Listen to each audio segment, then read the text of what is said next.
everybody, how are we doing? Good to see you here. Jackson, Cassandra, Laura, how are people doing? It is office hours and we're ready to start working away right here. Am I bumping the camera every 2 seconds? You can see the edge of the screen right there. No! Let's delete that right there. There we go. If you have questions, put them in the chat. It is time for questions. Let's put up the taking questions right here on the screen. There we go with some taking questions. A little bit of music right here as we wait. But put your questions in the chat. Could you go over the chapter 6 question that has 3 different conditions and questions based on all of them? And also chapter 6 quiz question about the correlation between car make and car stolen? Ooh, I didn't know about that one. Let's go look at that. I got some chapter 6. Okay. Chapter 6. Jackson, thank you so much. 100 points, Jackson. Have you done the visualizations? Yes. Check out. We have a full video, Ariana. Good question right there. We have a full video on the channel right now. Full video from Friday. Oops, playing the stream in the background. And we go over the video. We go over the visualization in depth from start to finish. So that full video can be found. So pivot full. There's the full help on the pivot right there. The full in-depth walkthrough, even doing the first one. Oh, my Pearson better not be weird today. We need you, my Pearson. There it goes. Now it's loading. Okay, now my Pearson's loading in. Sometimes you gotta load it twice. Keep those questions coming in. Chapter 6, was it quiz or homework to start? I was gonna ask the same thing, chapter 6 quiz. Okay, chapter 6 quiz. So it's chapter 6 quiz. Place questions on the quiz. Here we go. Okay, the first question is, we'll find them both in order right here. Something wrong? What? Stop being weird, my Pearson. Stop being weird. Good. How does the question start? 3 different conditions and questions based on them. How does you say 3 different conditions and the questions based on them? What, so, what's up, Cyril? Good to see you here. Let's go bonus, of course. The 3 different conditions. Correlation of what it, oh, okay, yes, okay, got it. Let's find it. And so we're gonna find that one right here. Okay, here we go. So this would be like true, false. Got it, good stuff. Okay. 4 minutes and or 3:59. Chapter 6 quiz correlation true false. Let's go check it out. Here we go. Okay, so we got some correlation true false right here. They're the exact same. Awesome. So with this right here, let's enhance the screen a little bit. A correlation of negative 0.98 indicates, oh my gosh, we got crazy Brian on the screen. A correlation of negative 0.98 indicates a strong negative association. What does negative or positive indicate to us? Negative or positive is the what of a correlation. Negative or positive is a what of a correlation. Negative or positive is a what of a correlation. So negative or positive is a what of a correlation. So negative or positive is the what of a correlation. So remember, anytime we hear negative or positive, we'd be like, oh, that's the blank of a correlation. So the negative or positive of a correlation is the what of the correlation. The negative or positive is the what of the correlation. If we say it's the direction, exactly. So this is negative by virtue of it being negative. That is the direction. So there we have negative. And then strong is going to be closer to absolute value of 1 or negative 1. So I would say this is very strong because it's close to negative 1. What is the weakest possible correlation, which can maybe help for the other ones? But what is the weakest value of all correlations? Like correlations closer to this, and it doesn't matter if it's positive or negative. Rock knows. It doesn't matter. It doesn't matter if it's positive or negative. Correlations closer to this are very weak, which kind of goes to your question. Correlations closer to this are very weak. What is the very weak value of correlation? Like correlations closer to this are very weak. Correlations closer to positive 1 or negative 1 are very strong. Correlations closer to this in terms of absolute value are very weak. So it's a good way where it's like, oh, it's like no correlation. Correlation is closer to what in terms of absolute value?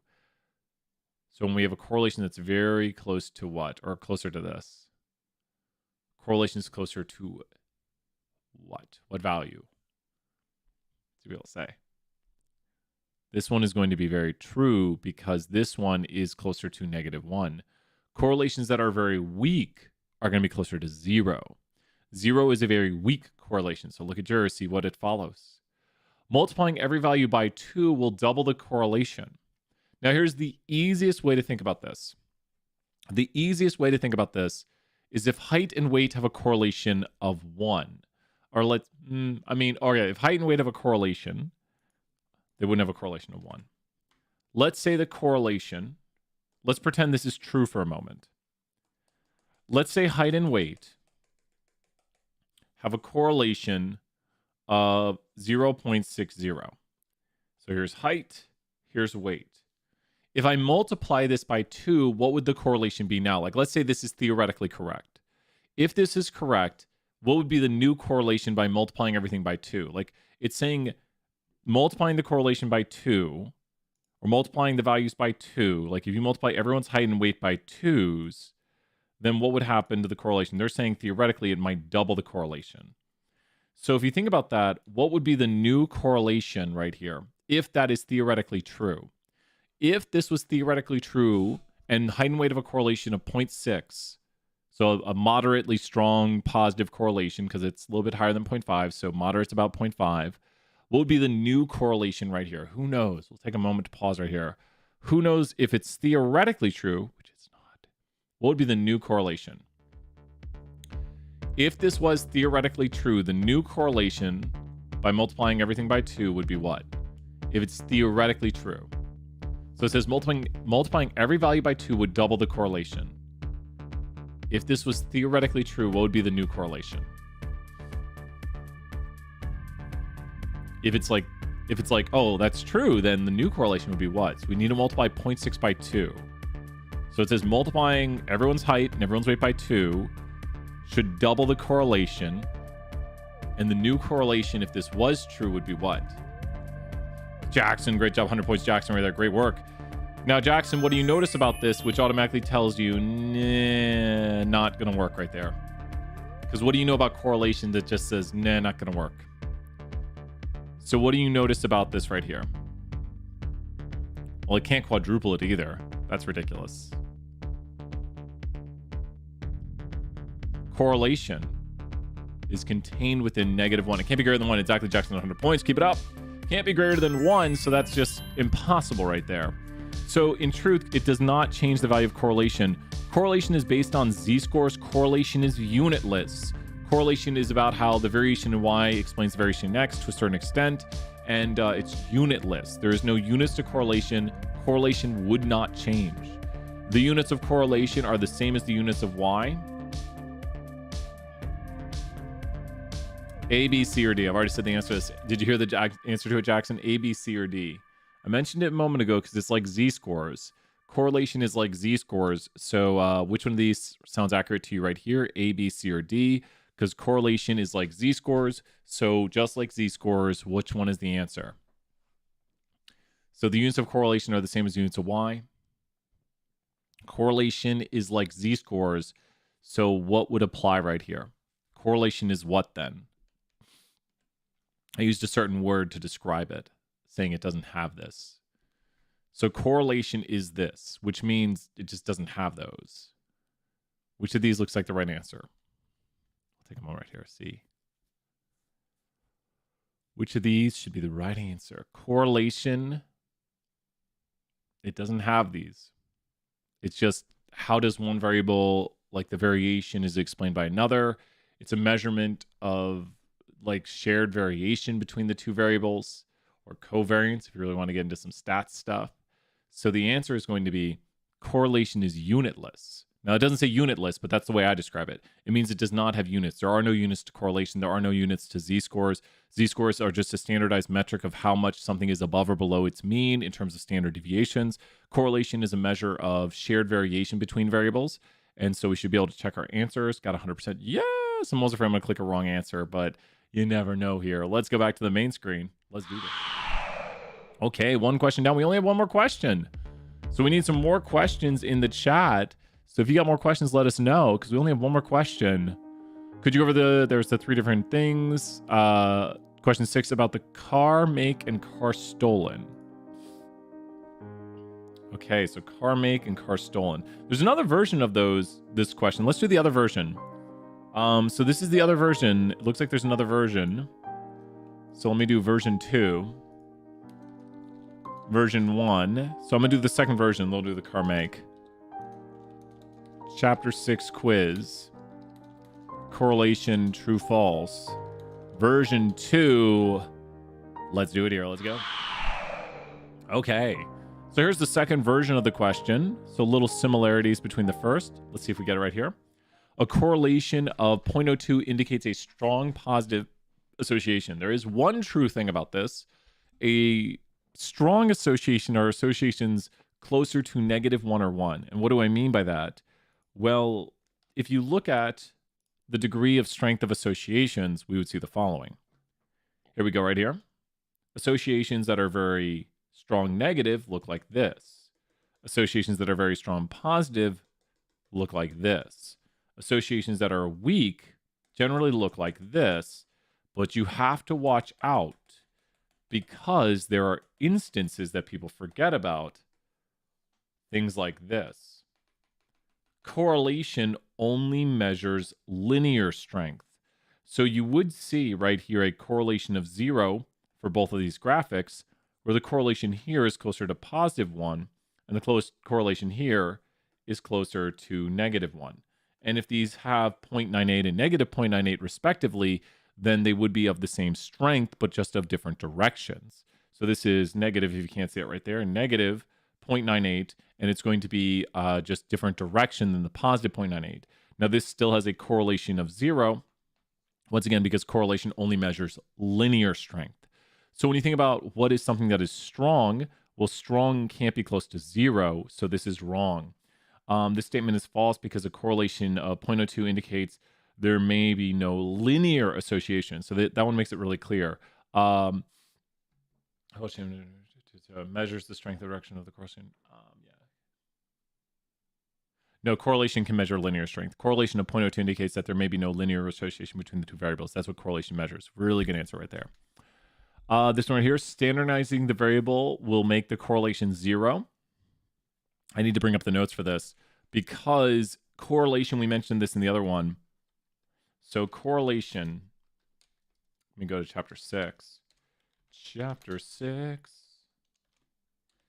Correlation is based on what? Who can answer? If you're in the chat right now, 100 points out there. Who knows what correlation is based off of?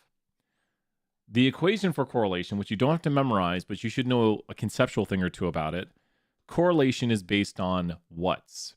Like one way to calculate it, which is an idea of standardizing, correlation can be calculated based on the z-scores. And the z-scores are standardized units. So if we say we're standardizing the values, well, it doesn't matter if we standardize them because they're already standardized being z-scores. So right here, standardizing the values, no, it won't switch anything. Standardizing the values will make, no. The statement is false. Changing the units of both the variables in the case will not affect the correlation of these values. That is true. If you standardize the units, it will not change the value of correlation because you can't change the way something is correlated by measuring it differently. Like if I were to measure how long you study for the test in hours, minutes, seconds, it would still have the same correlation to your grade. Like I'm not going to have a more correlated variable because I say, oh, I measured how long you studied for the test in hours versus minutes, and now the study time for the test is more correlated. No, there's a truth to it on how correlated studying for the test is to your grade. And the correlation is variable type independent, or not variable type, but is going to be independent of the way we collect the variable. Like it doesn't matter if we collect it in hours, minutes, seconds, or we standardize it, like we give you a z-score, like you're above average. So the units of the variable do not matter when it comes to correlation because the units can always be changed, and we could go to feet, miles, inches, and then that would still be correlated to the other variable in the same way. Adding an outlier can Just adding an outlier can dramatically change the correlation. What can outliers do to correlation? We should all know by now outliers can do anything. Any question you get on outliers, the answer is true. Well, when it comes to correlation. Oh, didn't run the program. You could have right here a very strong correlation. And then you could have one outlier that brings it close to 0. So once I get it, oh, we're so close. Here is one outlier where we have a very strong positive correlation right here, a correlation of 1. And then one outlier is making the correlation basically 0. So there is no correlation now because of one outlier. But to contrast this, that's an example of a one outlier making a strong correlation weak. You could have a weak correlation, and that's a correlation of basically 0 right here. Try to make it exactly 0. And no, we're close. Oh, we destroyed it. Doing a horrible job of getting a correlation of 0. I'm just going to go further away from 0. And there's a correlation of 0. And now here's 1 point, making a correlation of very close to 1. So once again, without the outlier, there's a correlation of 0 to these points. There's just like a blob of points. You over chapter 6 quiz where it asked you just the Scatterplot association, right? Yeah, I think I know which one you're talking about. Cassandra, you bet. We'll do one here next. So what can outliers do to a correlation, Cassandra? What can outliers do to a correlation? Like if I have a negative correlation right here, what can an outlier do to this negative correlation that's very strong negative correlation? An outlier can do what to it? So you see one outlier, and the outlier now has taken the negative correlation of negative 0.97 and made it positive moderate. What can outliers do? The number one thing we need to know is that outliers can do what to correlation? We just need to be like, oh, outliers, they can do this to correlation. What can outliers do? Outliers can do anything. Anything with outliers when it comes to correlation. Not when it comes to median, though. Watch out. We covered that in the Kahoot. Not when it comes to the median, though. Median is not impacted by outliers, and so watch out. Back to the main screen. Okay. Next question here on the Chapter 6 quiz. Scatterplots, association or not? Good stuff. Yeah, I think this one right here. I got it. Scatterplots, association. I think there was another question. Keep asking those questions. Chapter 6 quiz.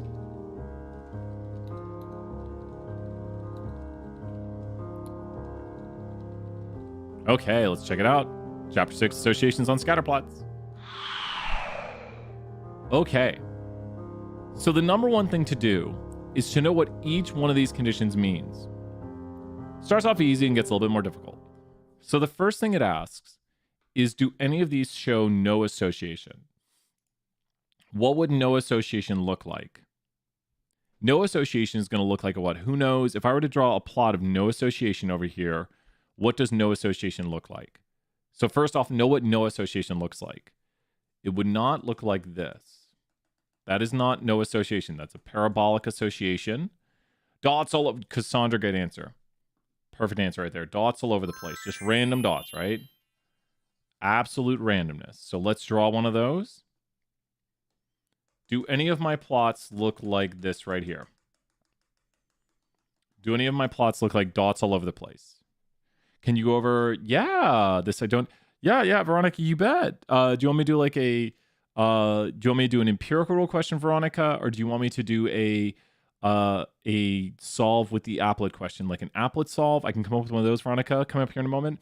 Empirical rule or applet solve. So take your pick. Empirical rule or applet solve. I'll make up our question that could be like the exam. Good question, Veronica. Thank you. I'll make Veronica mod. Why not? And so, do any of the plots look like this? The answer is no. None of these scatter plots here show no association. They all have some sort of both. We'll try to do both, Veronica. You got it. So, which scatter plots show a negative association? So, if it shows a negative association, we're talking about the what? If it shows a negative association, it's talking about the what of the scatter plot. Negative means it's telling me the what of the scatter plot. So when it says negative association, negative means it's telling me a what for the scatter plots. This is what we should look for. I'm drawing right here what we should look for. And it's trying to tell me the what of the scatter plot. So negative means it's indicating to me the what of the scatter plot. So it's saying now let's look to see if there's a certain, starts with a D, a certain direction. And none of these follow the negative direction. None of them go down. So none of the scatter plots are negatively associated. So are any of them negatively associated? None of the scatter plots have that. Here's where people usually get tricked if they don't click the buttons. Which scatter plots show a linear association? When we talk about linear association, we're talking about the what of the scatter plots. To say they're linearly associated, who knows the 4-letter word? We're asking about the what of the scatter plots now. Just reinforcing our vocab right here. We're asking about the what of the scatter plot. Linearly associated would means we need to examine its what. If they're linearly associated. Number 3 is, great job, Veronica, right there. Number 3 does have a linear association because it does follow a line. And here's where I think a lot of people are tricked. We're just asking if it follows a line. That's all we're asking. Do you see any other ones that follow a line? Like maybe some of them don't follow a line. That is not linearly associated. So that is linearly associated right here. That follows a line. But do you see any other ones that follow a line? Like a line would go through it. That's a line goes through it pretty well is what we're asking. Are there any scatter plots on the screen currently? Not number 1. Are there any scatter plots currently on the screen that a line would go through it pretty well? Like a line would go through the center of the data pretty well. Any scatter plots on the screen where the line would probably go through it pretty well, like through the middle of the data. Like if I draw a line on it and go through the middle of it, it would go through the middle of it pretty well. Yeah, no. It scatters around it more, even though, great job, Veronica, right there. Excellent work. Even though it scatters around it more, does that line kind of, think about it like it's a slice of pizza and you're asking, can I cut through the middle of that slice of pizza? I know the points go out a little bit more, but if you think about it as like a slice of pizza, can you cut through that slice of pizza and you get like 2 even slices of pizza on the other side? I just want some pizza. So right there, it is kind of linearly associated. It does have a larger scatter than 3. Like 3 has a stronger. So the difference between 2 and 3 is a difference in strength. 2 is weaker because the points are further out from the line. 3 is stronger because the points are closer around the line. Now, number 1 does have an association. It is just not linear. So which of them show a linear association? It's going to be 2 and 3. Got to make sure I don't misclick. Let's hope we don't. So many pizza all the time. Pizza here every day. Pizza in the morning, pizza in the evening. When pizza's on stats to one's mind, you can have pizza anytime. Which scatter plots show a weak or moderate? Whoo! Weak or moderate? Okay, this is where I get scared. Hey, Shazad, good to see you here. Weak or moderate? Well, it's definitely not 3. 2 for sure. I'm worried. Of course. We have class any day. We have class, definitely. The video should be posted on our list. Make sure to see if it's not there. Let me know. But it should be there, and I'll send out the announcement as per usual. I'm a ton a bit worried. 1, yeah, I think it's 1 also. I've done this one a lot. This is, I'd almost say this is moderate strong. They ask a final question like a very strong. So when they ask right here, which scatter plot shows a very strong association? That's going to be 3. Like I would say this is moderately strong. Like that's moderate. That's moderately strong. So I think we've done it. Cross your fingers. How about Wednesday? Of course. We're going to be reviewing. Yeah, we got to have class on Wednesday. 100%. Love it. Of course, we'll be reviewing on Wednesday. Class all day, every day. That's how we do. Time for the next question. Here we go. Veronica, 100 points. Great work right there on that question, reviewing some correlation. I think there was one more before yours. Chapter 6 about the correlation between car make and stolen. So we have one more question here, Veronica, and then we're going to do some Chapter 5 review. So stay tuned, Veronica. And I'm going to try to come up with some questions that... there's another version of that question, too, if we want. But let's do the car make and stolen. And then we're going to do some Chapter 5 review.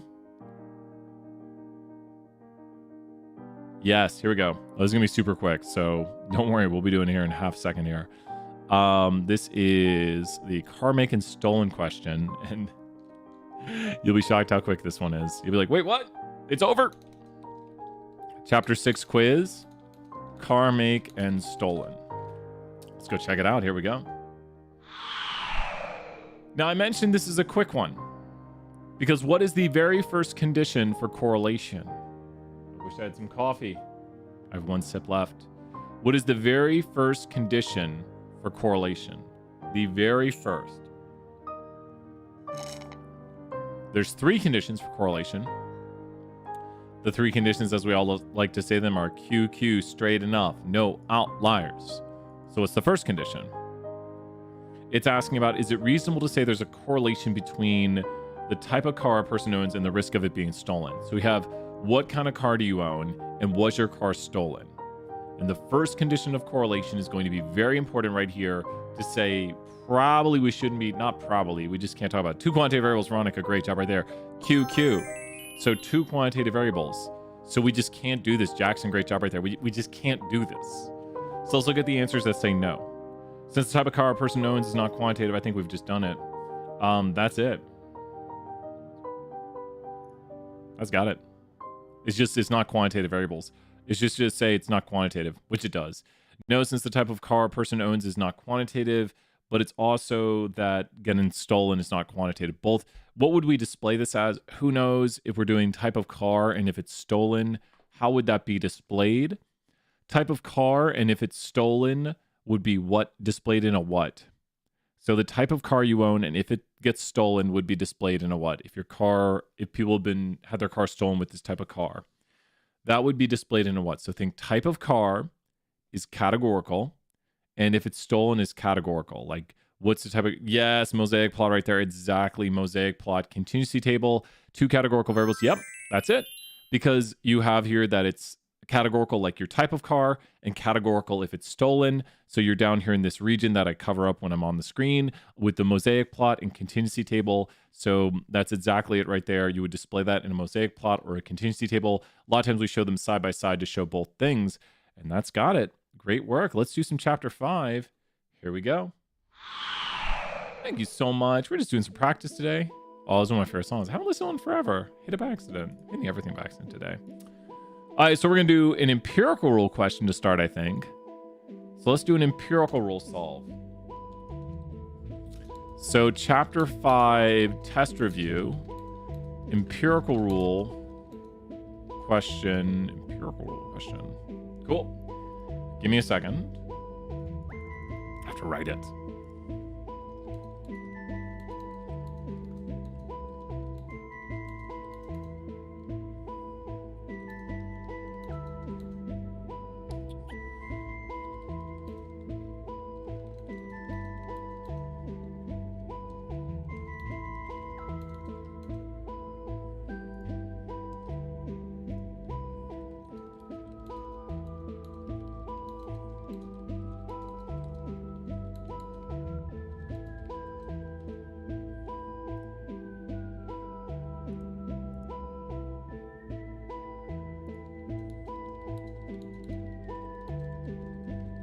All right, let's do this. Here we go. Time to solve the question.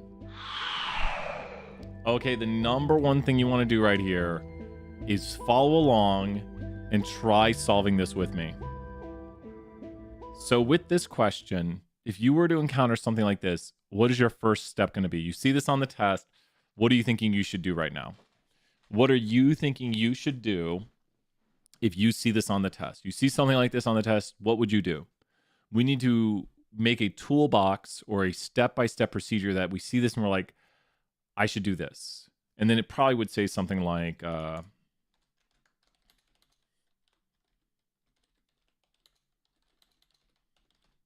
probably going to say something like that.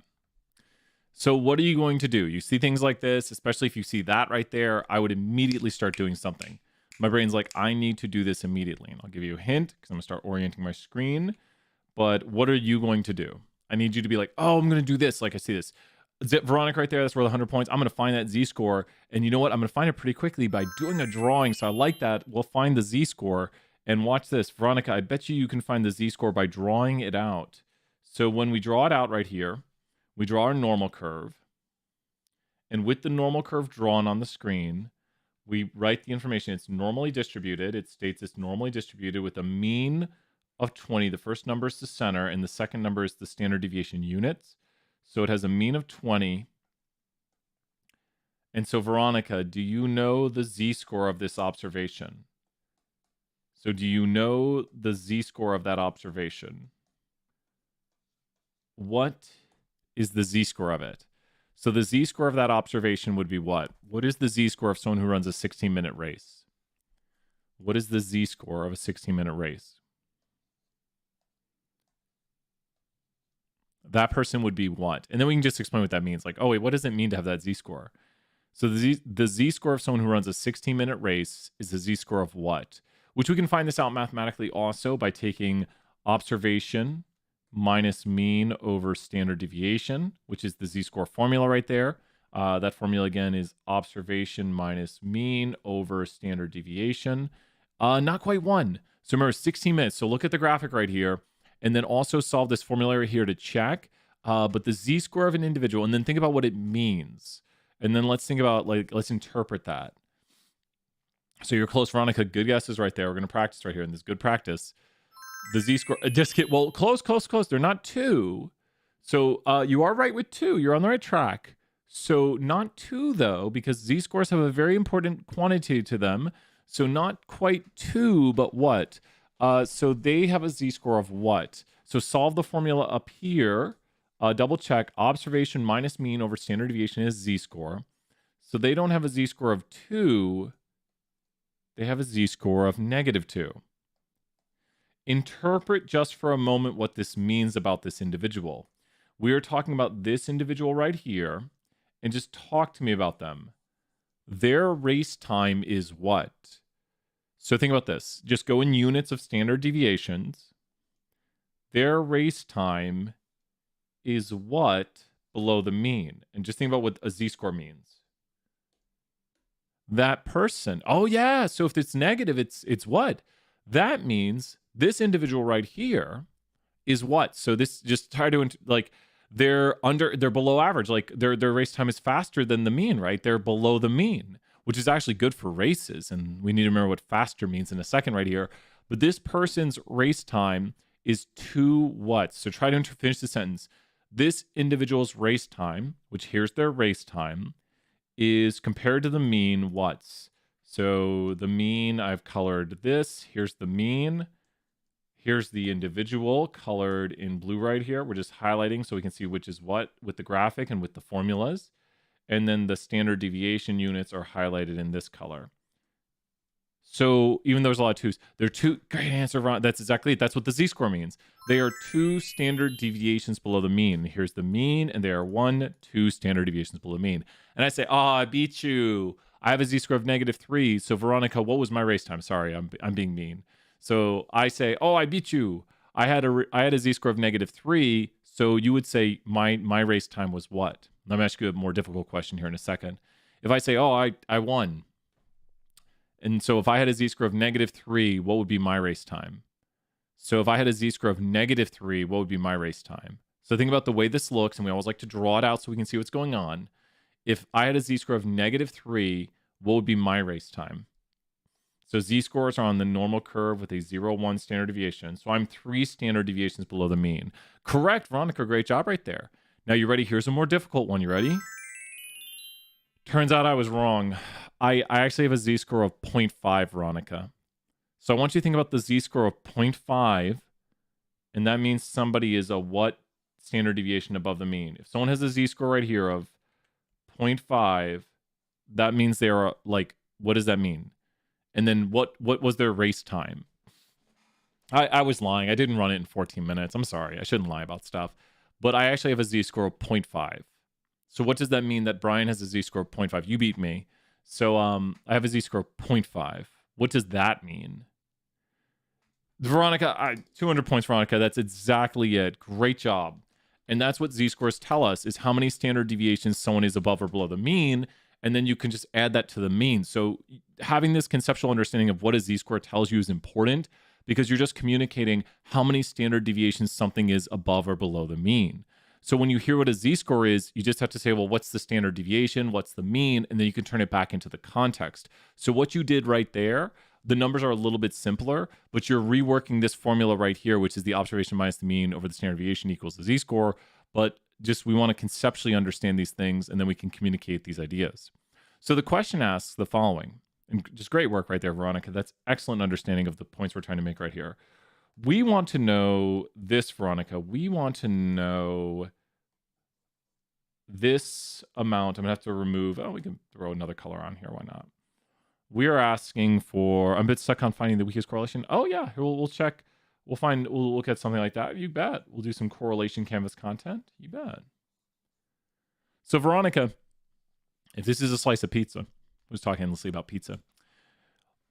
What is like, there's 100% of the pizza. I don't want you to think too much on it, but does that look like a lot or a little of it? Like I have this whole pizza right here. Here's the whole pizza. Does that look like a lot or a little of the pizza? Just to start. So if we saw like possible test question answers, we'd look for one that's a lot or a little of the pizza. Like this is 100% of the pizza if you cover everything. Is that a lot or a little of it? Which will help us. It's a little, right? So if we're looking at test questions right now, we're looking for smaller numbers. So automatically we know we want a smaller percentage. This is where the 68-95 rule comes into place. Now, it's all right if you have, don't worry if you're like, I don't know, that's a great answer. Which of these numbers do you think I'm going to use right here when I talk about -2 and 2? Do you think I'll use 68, 95, or 99.7 when I'm doing something at -2? And they go in order. That's a clue right there. 68, 95, 99.7. If the answer is I don't know anything, that's always a great answer. Just shows me you're just following us.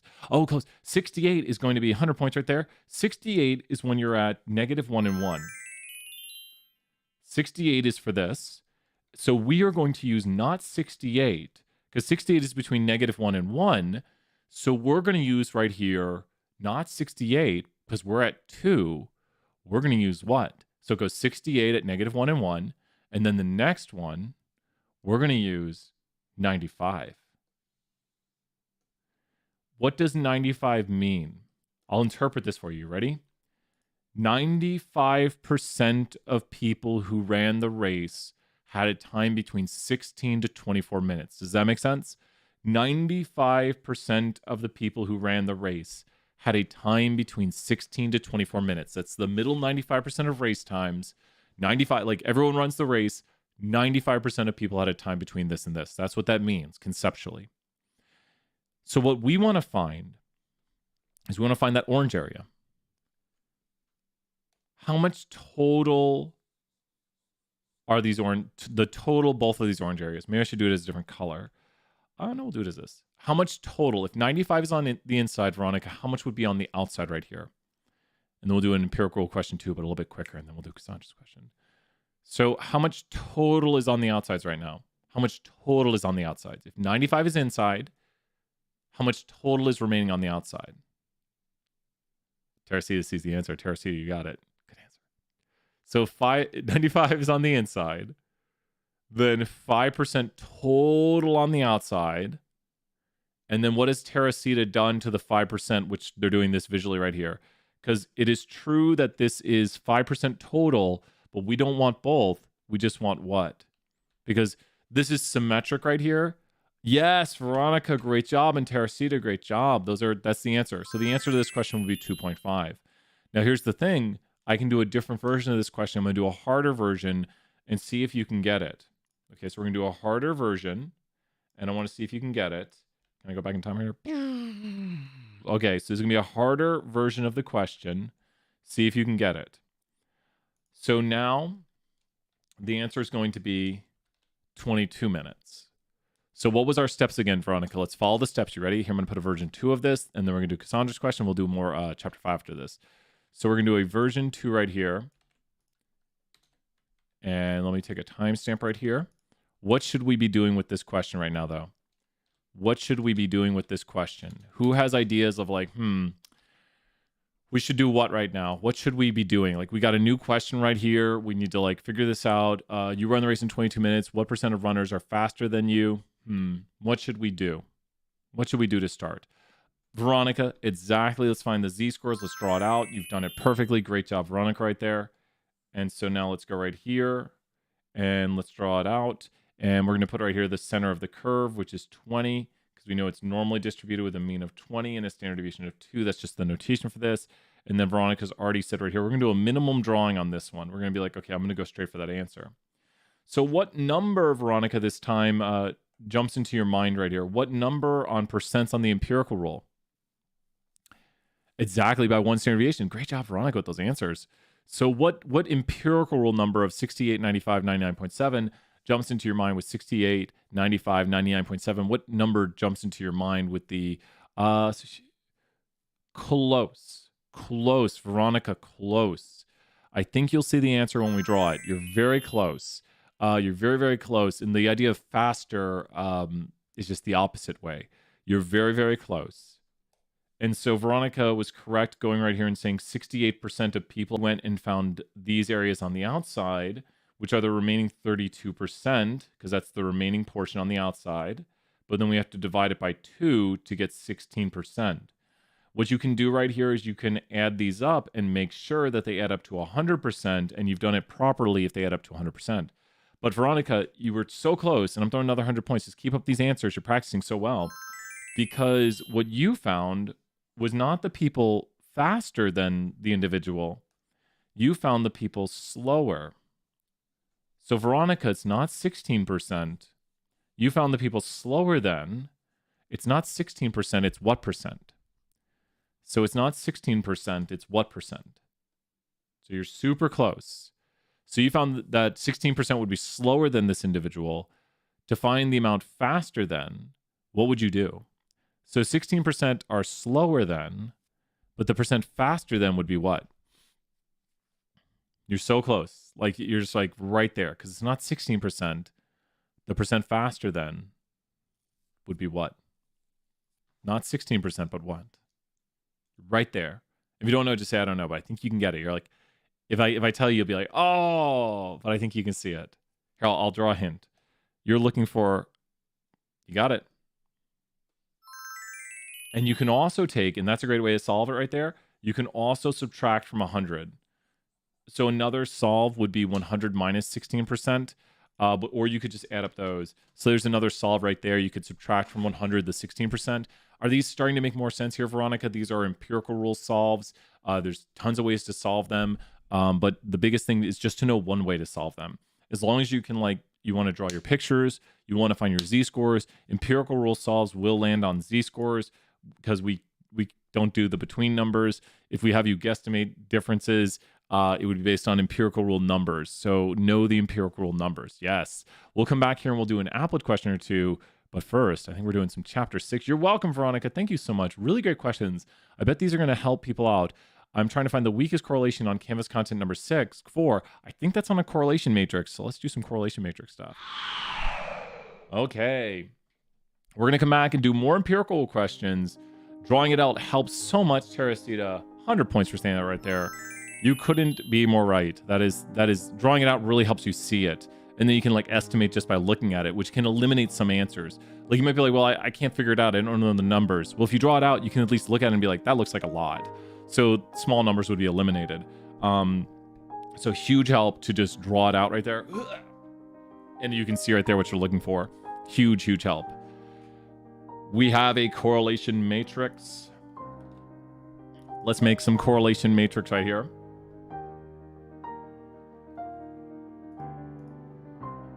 A correlation matrix is going to be quantitative variables put together in pairwise combinations where we look at the pairwise correlations. I'm just going to say pairwise and correlations all the time.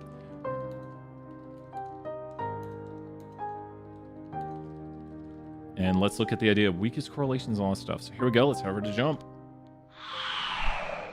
So this is also a good video on how to find correlation when using jump. To find correlation using jump, we want to go here to analyze. We want to go here to multivariate methods and multivariate. Make sure to have your data loaded in. What percent is above? Oh, yeah. Here we'll do one like that. And that's more like a my Pearson exclusive problem. But we'll do one like that, and I'll give you a graphic. I'll like create a test question like that. So Veronica, good question. We'll do one next. And we have no more questions after that, so we got a bunch of time here. So great stuff. Multivariate. Let's go ahead and only go to numeric, because that's what we need. First condition of doing correlation is you need quantitative variables. And let's look right here at this combination. Usually we only put in 2 if we just want to look at a pairwise. And here's all the correlations. So looking at this right here, this is a lot to look at. I'm going to make it smaller on the screen.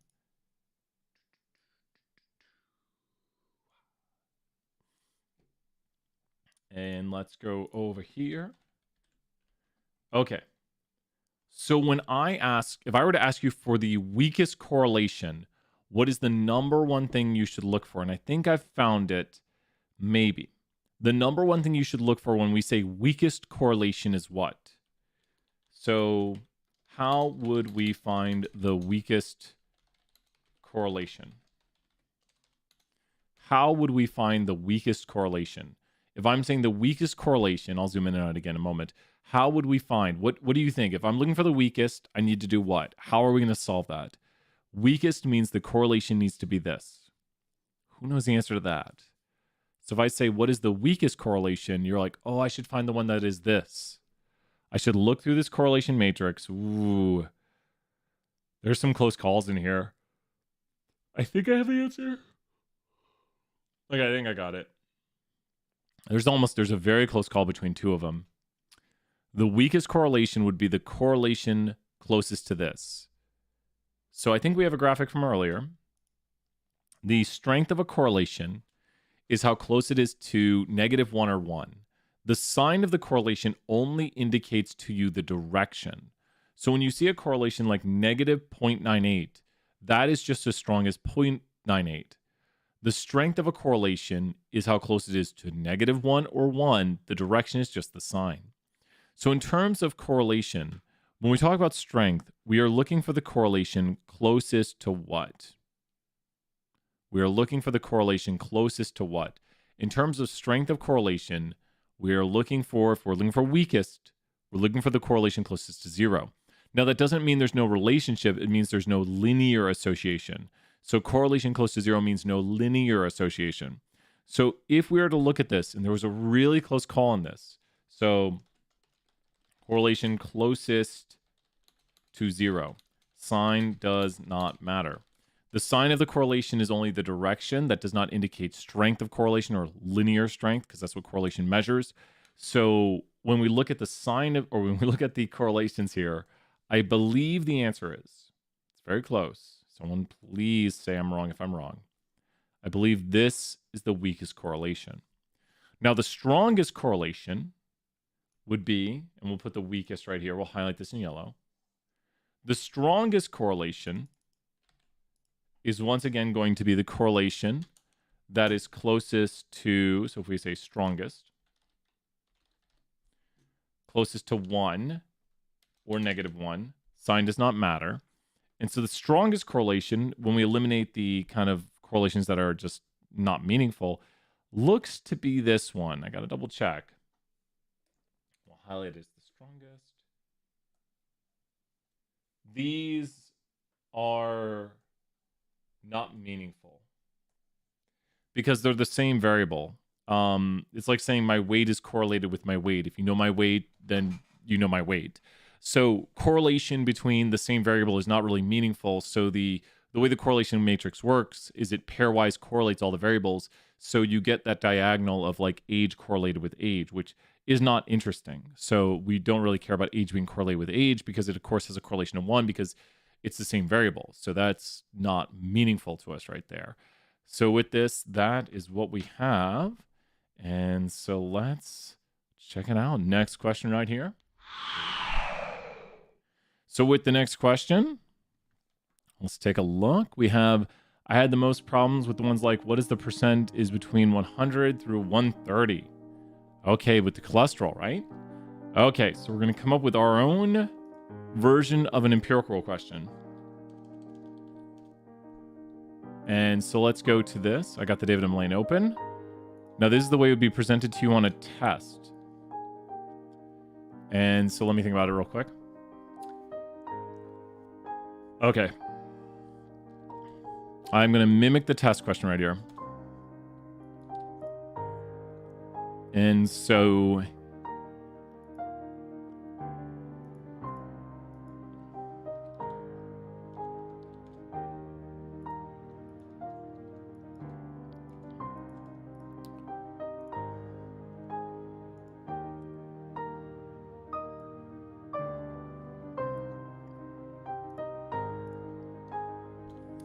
I'm going to write two versions of this. I'm going to write a different type version.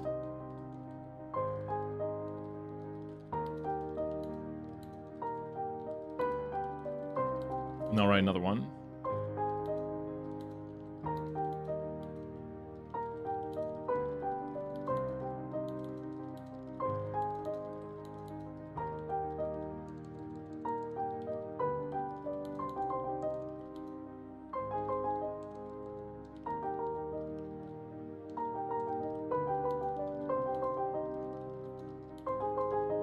Okay, got it ready to go.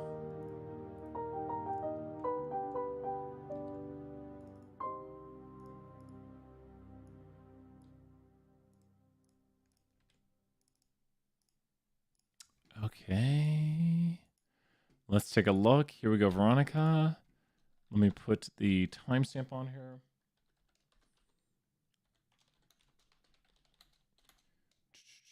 Chapter 5, test review. And then applet question. Here we go. Let's do it. Okay.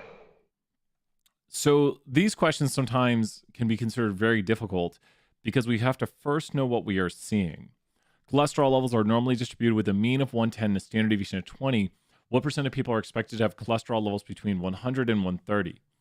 So with this, it might tell us the information. It might tell us what the values are on here. It might explain what these are. But we need to first identify what's going on with this graphic. And what do we see right here? This curve is known as the standard normal curve. So these values on the curve are all what's right now. These values on the curve right here are all what's. By virtue of this being the standard normal curve, these values are all what's. Like if you're like, oh, you see that and you're like, oh, those are all blanks right now. So it has a mean of 0 and a standard deviation of 1. Those are all what? And you can type just one letter in the chat, but those are all what values. Because since they have a mean of 0 and a standard deviation of 1, those are all what's right now. So those would all be what's.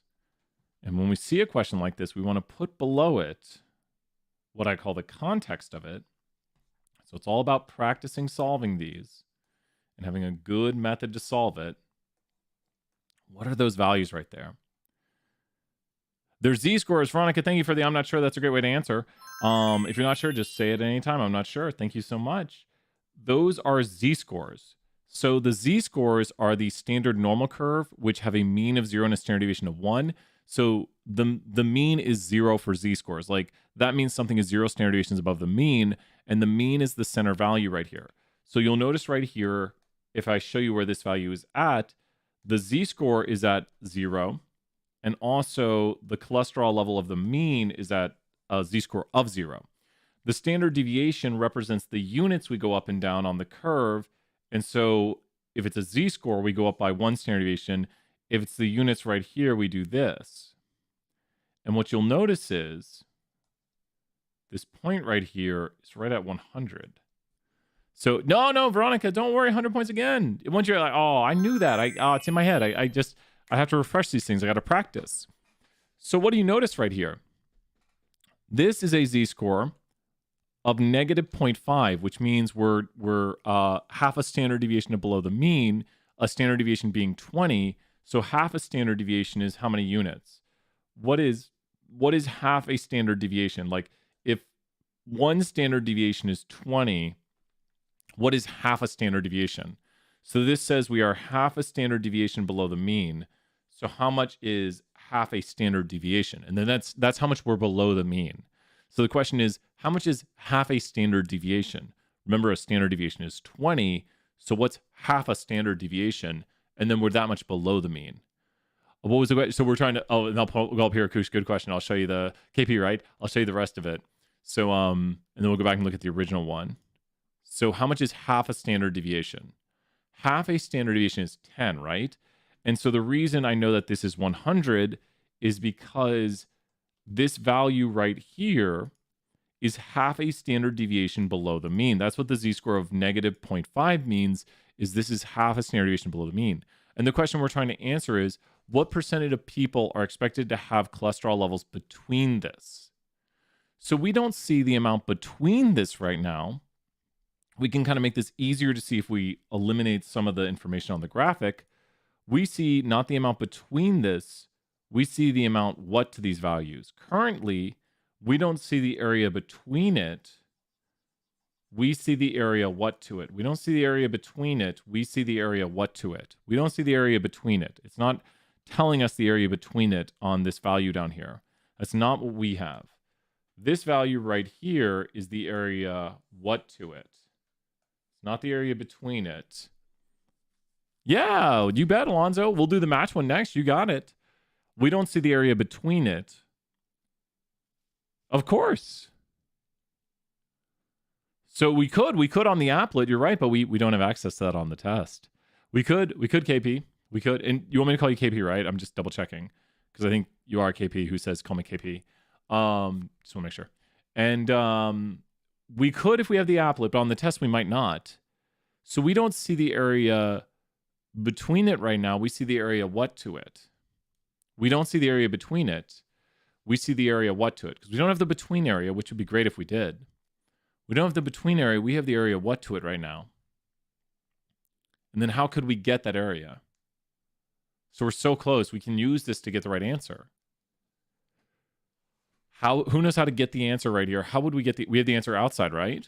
So what could we do? Since we have the outside area, we want the inside. Yep, awesome, KP.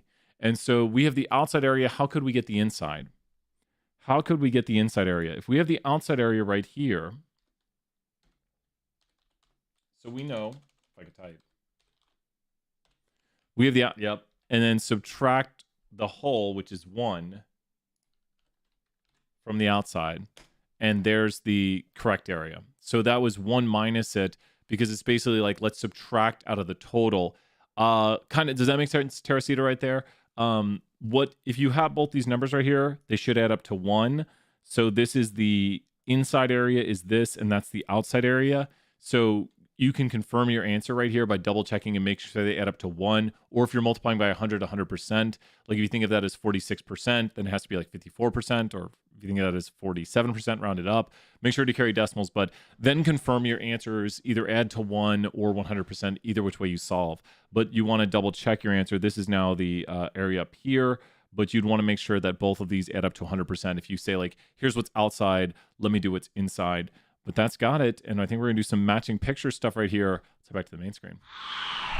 We got time for a few more questions, so if you got questions, drop them in the chat right here. Let's take a look at the matching question, correlation question where you match them. Sounds good to me. We've done so many questions. Chapter 6, quiz, correlation matching question.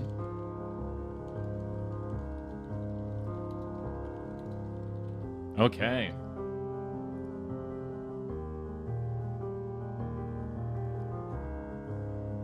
And we're pulling them up here.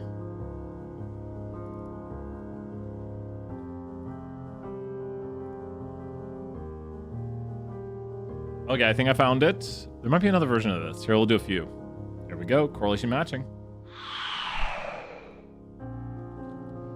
So with these correlation matching questions right here, we should know kind of what correlations are telling us. Homework? Oh, it might be, does this look like it? I think there's another one. I'll do the other version coming here in a second.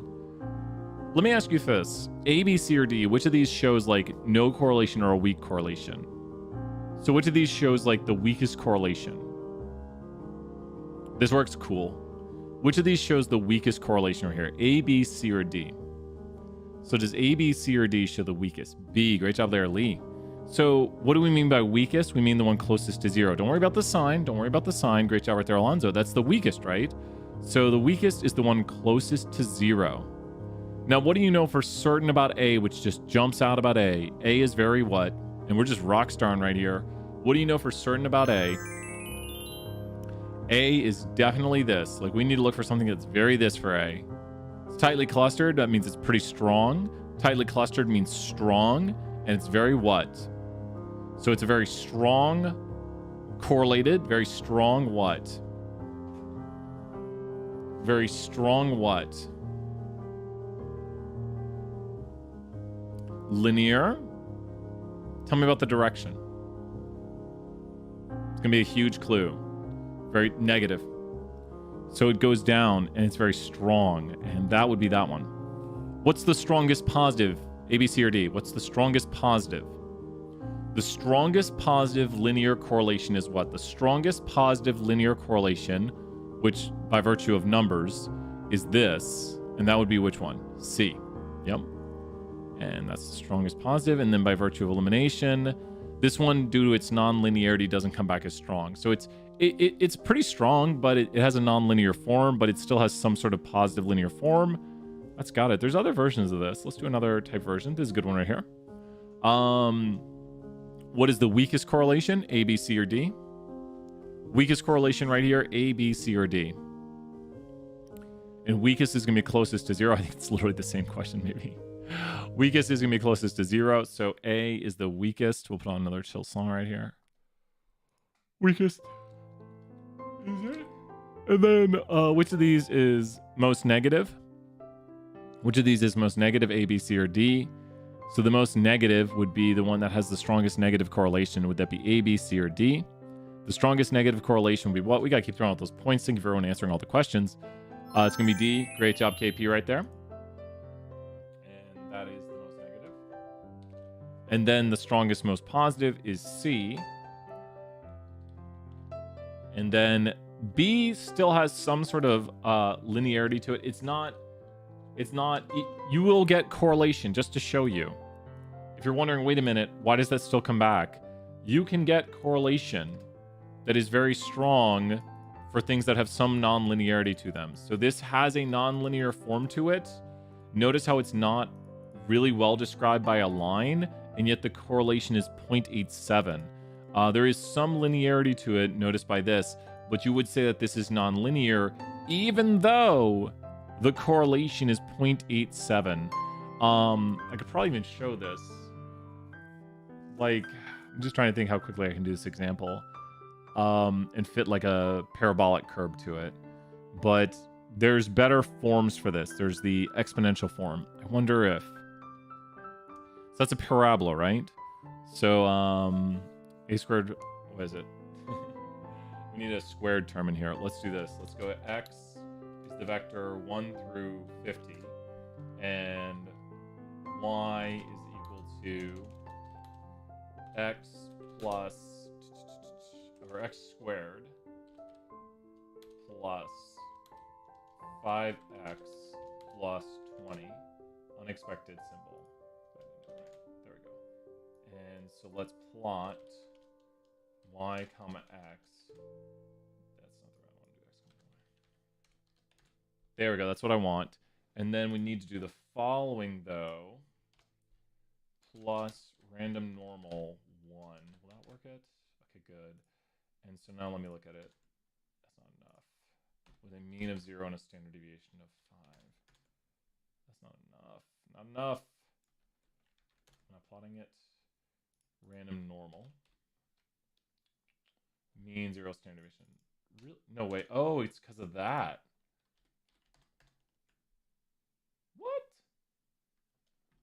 Do I need to put 50 points in here? There we go. That's what I want. Okay, good.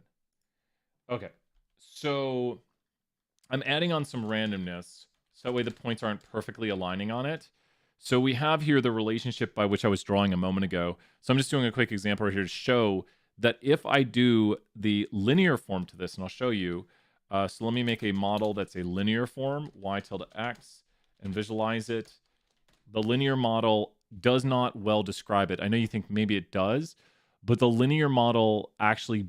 the points bend around it. So here's the linear model bending around the points. And so it's got a bit of a problem with linearity. And so we actually have ways of checking this pretty quickly. We can do a check regression on it, and it's going to fail the linearity. Oh, not enough duplicates. That's replicate issues. But there is, that residual plot, though. That residual plot right here. That's a huge problem with linearity. That you don't even need to look at the p-values. This is 320 talk. But here's the thing. What we can do in this class is we can go and fit a model right here that is a model that is going to allow it to bend. And now the R squared, which is correlation squared for our class, goes from 94% to 99%. And you'll notice that the parabolic model or the parabola has a much better fit to it. So this goes to explain that sometimes things can have a somewhat linear form as like this one would have a decent correlation. All this to say, yes, things that are nonlinear. Can we work on the true or false? Yeah, I think we did earlier, Alonzo, but we can go back to it. But this is to say, even if things have a nonlinear form, there are times where things with nonlinear forms will have some sort of linear strength, but then they have a better parabolic. So if you notice right here, the parabolic form is stronger. And so on the last problem we did the graphing, how did you know if the problem was asking between or outside? Good question, KP. On the last one, it was asking the between, because it said what % of people are expected to have cholesterol levels between. And then it was showing the outside by virtue of this being outside right here. Yeah. No, well, Alonzo, I don't think we have any more questions. So if you want to follow along and do it right here, how does your first question start, Alonzo? Tell me the first question and we'll do it right here, because I think we don't have any other questions. So I think that's what's kind of rambling about that. But I do like, as you guys know, guys, gals, everyone here, I like showing some code and like creating examples, because sometimes I'm like, if I think it in my head, I'm like, could I show that visually? And so I have this idea in my head and I'm like, why not just like graph it out and show that a parabolic relationship that is explained by a line could have a very high R² value, or we could square root this. The correlation of that was 0.97. Multiplying everybody. Oh, cool. Let's go do it. Correlation true, false. Since we don't have any questions, this is a great time to go back, so I don't mind. Like I try to do as many new things, and this is like the big thing today. So if you're here to practice, it's good practice. So let's get that first one up and going right here. And thank you, Alonzo.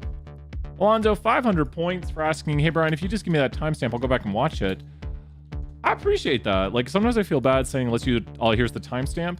But I do that a lot of times if, like, we get a lot of questions. And I do that so we can hit up all the questions.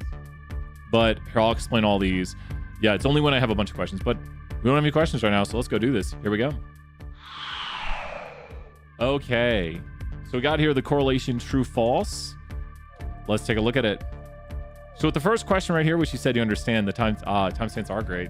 The first question says, a correlation of negative 0.98 indicates a strong negative correlation. This is as true can be, because correlation of negative 0.98 is both negative, hence the negative sign, and strong because it's closer to negative 1 or 1. And remember, the strength of a correlation is how close it is to negative 1 or 1, and correlation only measures linear strength. So you can have things that are either non-existent weak when they're not correlated, or, watch out, just because correlation is 0 does not mean there's no association. It's a good trick question right there. Correlations of 0 means there's no linear correlation or linear association. That's what correlation measures. Now we get to the tough questions. But think about this. Multiplying every value by 2 will double the correlation.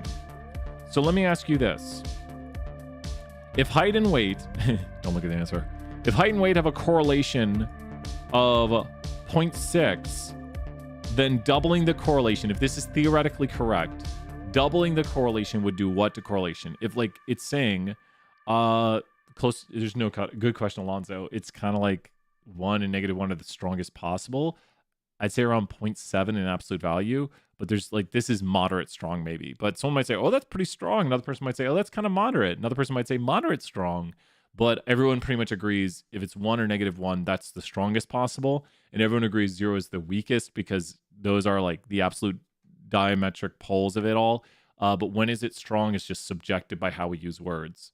So this, most people are going to say moderate strong for that. Some people might just say that's moderate. I probably wouldn't call that strong. I'd say it's pretty moderately strong. I would add a qualifier word to it. So what would we get if the truth is that if you multiply core values by 2, like we take everyone's height, we multiply heights by 2, we multiply weights by 2, then what would we get right here for correlation if it is true that multiplying values would multiply the correlation by 2? What would the correlation theoretically be for this? What would the correlation theoretically be if it's true, if you multiply the values by 2, you multiply the correlation by 2? Because you're like, oh, let's double everyone's heights, let's double everyone's weights. Like everyone's just going to double in heights and double in weights. Well, then what would the correlation be if this is theoretically true, with the correlation being this? Pretty much, you're right. The answer is, and they wouldn't, well, the problem is the last part of what you said is false. If you multiplied every value by 2, the plot would look like, are you ready for it? The plot would look like this. It's horrible. If you multiplied every value by 2, the plot would look like this, and the rock knows. It doesn't matter! So it would do absolutely nothing to it. Because although the distances might change, if you then scaled your axes by the differences, it would look the exact same. So if you multiply every value by 2, it won't change it. But then also think, if it did double the correlation, what is, just real quick, Alonzo, what is double this correlation? So this is where you would know maybe like some of these answers are ridiculous, because if you double the correlation right here, what is double this correlation? So just think, what is double that? Yeah, it's like it doesn't change the relationship between y and x, and that's why I wouldn't change it. Like x and y still have the same distance. Like it's still the same, like if you standardize it, which is what z-scores do. It'd be 1.2. So that can't be true because correlation can't be outside of those bounds. So that's an impossible thing. And then this one says quadruple it. You can't, if you can't double it, you can't quadruple it. Like I'm not saying you can't double correlation, but it's just theoretically impossible for some correlations to be doubled. It would be over 1, which is the strongest, exactly, or -1, but in terms of absolute value. So great answers, Alonzo. So this one is ridiculous. This one is ridiculous. It can't double it. It can't quadruple it. The only one you could be between is it could divide the correlation by 2, but that's not how it works. Correlation is unitless. Correlation does not depend on how we measure the variable. Like we measure in feet, inches, miles, it's still correlated the same way. So it's not going to change it at all. The units of correlation are the same as the units of y. What is correlation again? Correlation is whatless, and it's because it's based on z-scores, and z-scores are this. So correlation is based on z-scores, which is a standardizing of your variables, which means you are already doing a transformation on your variables to turn them into some sort of this list calculation.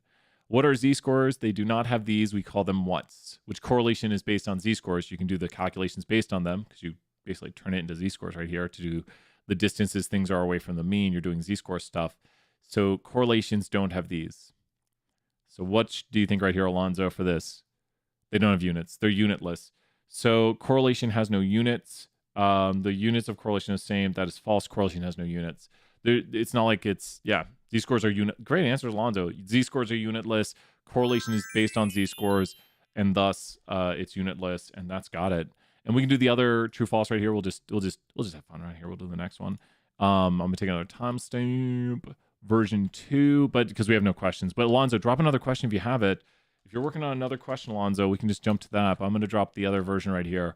These are good practice things to know and understand conceptual what's going on. A correlation of 0.02 indicates a strong positive association. It's near 0. Now here's the big thing about the ceramics factory. Yeah, let's do ceramics next. You bet. Here, wait, let's do this. Let's hop over to ceramics because we did this one earlier, but someone can say like, hey, wait, go back and do that. Okay, let's go do ceramics factory. Let's go do it. Because we got a little bit of time left, but we might get more questions. Let's do the ceramics factory. Thank you, Cassandra. We haven't done the ceramics factory one yet. And this homework and quiz are due tonight. Okay, ceramics factory question. Okay. Chapter 6, quiz, ceramics factory. Okay, let's go check it out. Here we go. So I think this question's tough because it gives you a scatter plot and it gives you histograms. Scatter plots display how many variables? Well, think the condition QQ. So one variable has to be this, the other variable has to be this. So how many variables are you seeing right here on the screen? Scatter plots tell you how many variables. Scatter plots tell you how many variables at a time. It's like, okay, wait, scatter plot has a condition QQ, which means quantitative, means both my variables need to be quantitative. Scatter plots are a bivariate, 2-variable display of quantitative data. So this is a scatter plot. They show you the strength, direction, form, and unusual features of those variables. Contrast that with a histogram. Good, we reconnected. And so a histogram, which is a univariate display of quantitative data, is only going to display one variable for you. So the first question asks us, which of these shows the histogram of broken pieces? So broken pieces is on the left axis right here. And this is where it gets a little confusing because we have to go in here and look at only broken pieces, which means batch number down there. You know what we're going to do? We're not even going to show it. We're going to not even get that in our picture. We're going to remove out batch number because that information doesn't matter. This is probably one of the tougher ones, but I want you to think about this. Just imagine these points falling down, and there'd be 3 points. Imagine these points falling down, and there'd be 3 points. Imagine these points right here falling down, and there'd be 4 points. I'm just literally taking these points and just dropping them down. I don't have any information for the other variable. I'm not looking at the other variable at all because we're turning this into a histogram right now. It is kind of turned on its side a little bit, but I'm saying, okay, here's the dots telling me that there were 3 batches that had 3 broken pieces. Whoops, and you see I did it incorrectly right there because I'm going to highlight it here to this third bar representing 3. There are 4 batches that have 4 broken pieces. And why am I saying 4? 1, 2, 3, 4. Can we run the roller coaster? I think we got just enough time, Alonzo. Great question. We'll do roller coaster next.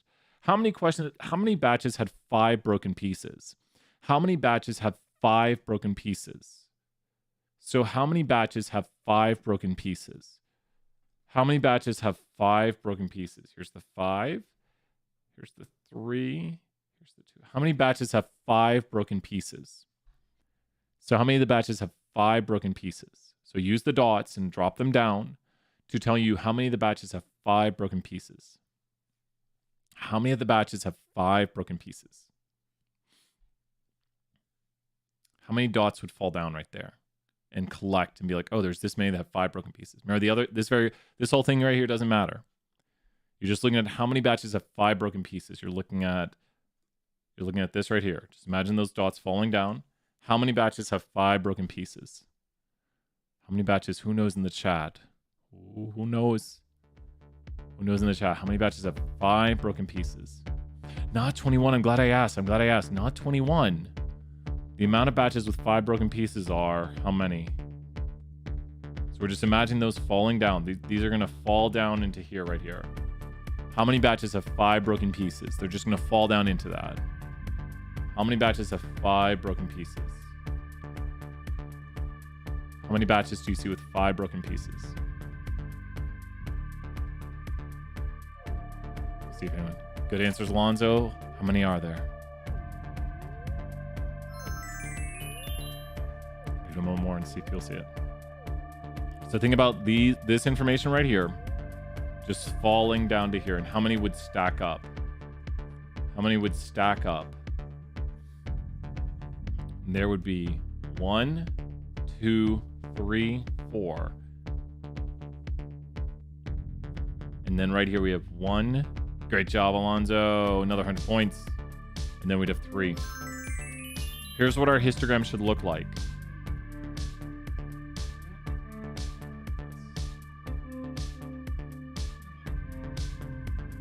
Something like this. There's our histogram. I'm going to take this image, I'm going to copy it, bring it over here to Word, and we're just going to flip it.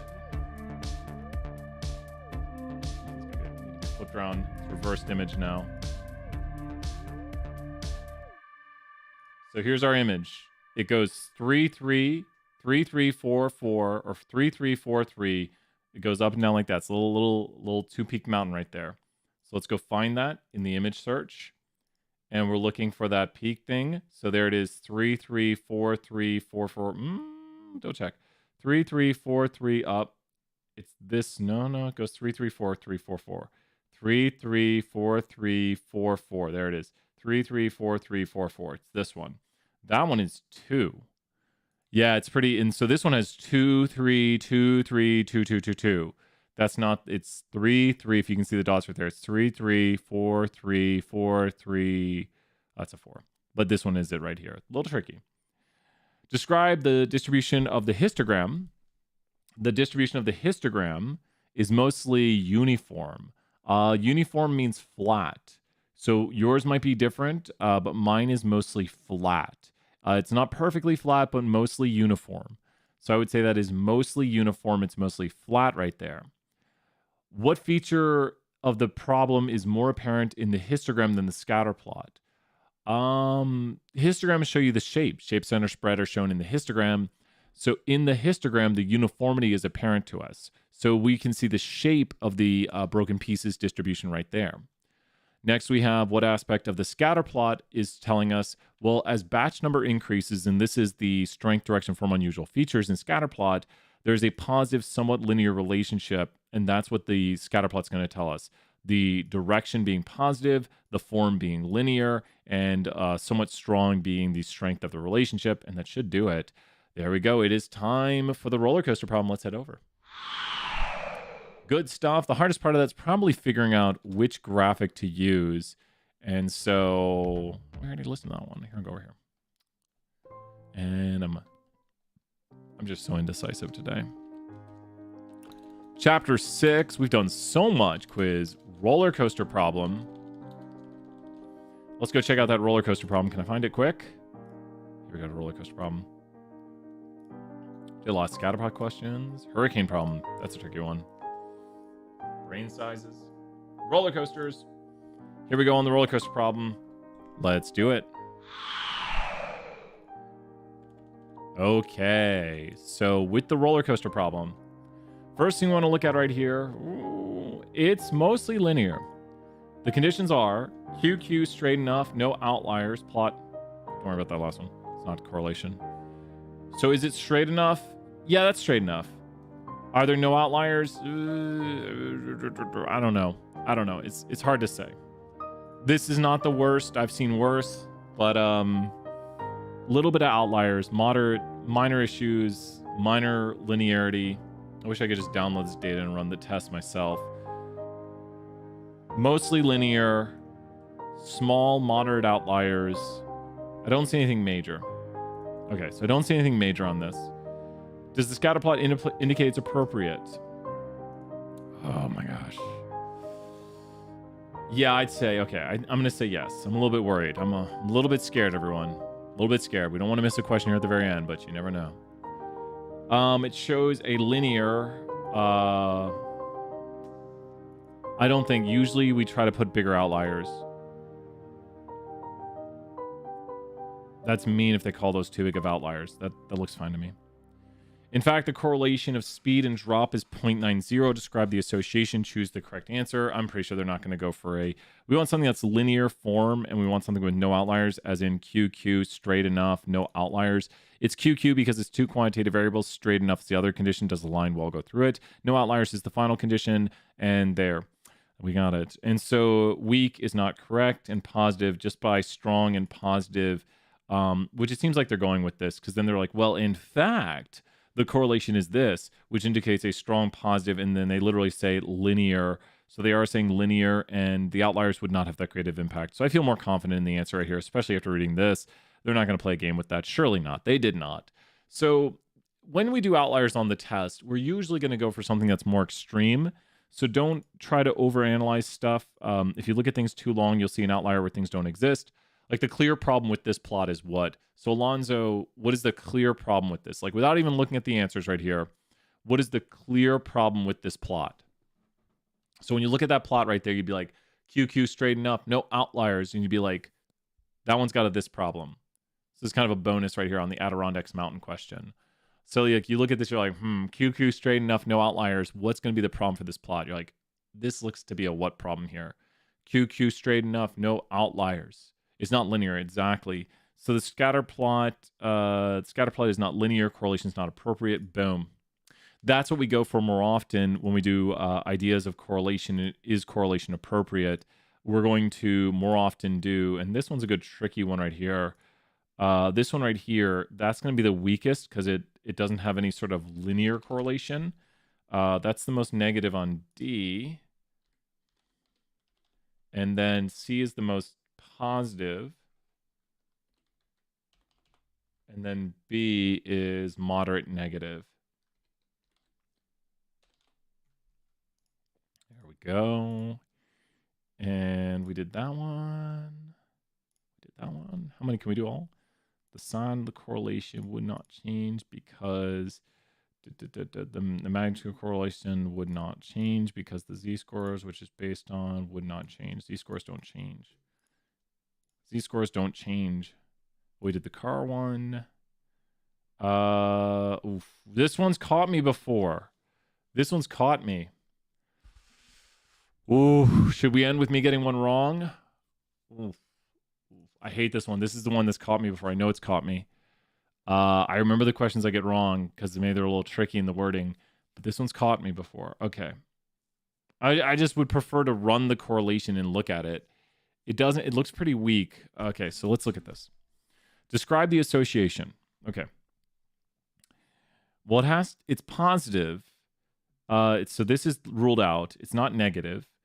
There's a very weak or possibly no association. That possible. There's a moderately weak no. Okay, so we're between B. There's a moderately weak positive straight association. Fairly strong. Okay, we're between D and B. It has to be between D and B. Okay. Has to be between D and B because it's not strong. It's not negative. Like we've ruled those out. It has to be positive because it goes up. You can see if you put a line through this, it would go up. It's not strong because it's not tight enough to be around it. So it's down to B and D. There is a moderately weak positive straight association. There is a very weak or possibly no association. I wish it just gave the value. Oh man, I'm too afraid. Like, gotta send anything else in here. This would not be a fair test question. I would not like this because there's a moderately weak positive straight association. Is it straight?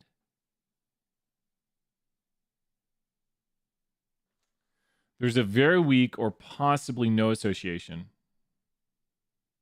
I swear I plotted this out the last time I got it wrong and I looked at it and saw what it was. Okay, I like that it says it's straight. Yep, that's what happened last time. That's why we do it right here. So make sure to check this out. I think I even yelled at it. Watch this. You ready? We're ending with this. Okay. Oh wait, there's points. Watch this. You ready? We're going to take a look at this. Here we go. A little Hacker Man time. Time to find out the real answer to that question. Not today, my person. Can I do it with the thing? Oh my gosh.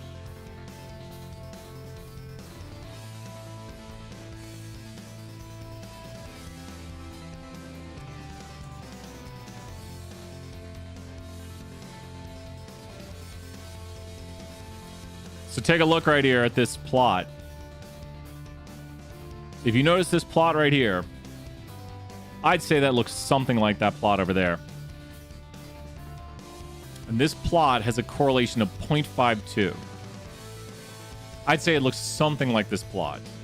Here, I'll even do it more accurately and then we'll end.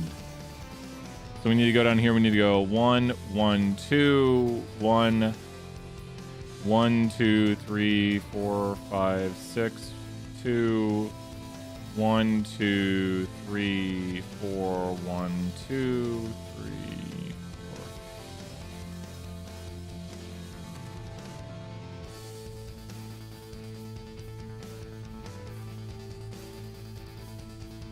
Maybe this one's more accurate. Still, even if I draw it like this, which is more accurate to the drawing maybe, my first answer was moderately weak. There's something still going on right here. Here's my best attempt to draw it. And I even missed a point down here. No, that's the point. I missed a point. I missed a second point in here, which will actually help it. So there's that second point right there that I'm trying to get. So I'd say that looks pretty like it. Like that's my best attempt to draw it. Not cheating, trying to make it more stronger than it is. And my first answer was moderately weak. So what is moderately weak? What is very weak? I bet that's statistically significant. Well, that's got it, everyone. If you got that question wrong, tell me, email me, and I'll give you the points back. Bye for now. Bye.